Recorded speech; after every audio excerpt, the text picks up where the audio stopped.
I'm going to show you how to use the maintenance mode in PRISM. Consider the scenario where a field crew needs to service a meter. They don't want false alarms escalated due to their field activities while servicing that meter. You can change the meter status from active to maintenance, and PRISM will not escalate alarms for a selected time frame. So you go to a location card, go to status, and we're going to change this to maintenance. Then you choose a maintenance period from 1 to 48 hours. I'll choose 2 hours. I'll save and close.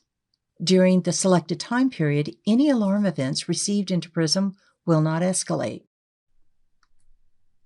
Note that the alarm event will still come into PRISM and will be stored, but the alarm event will not be escalated.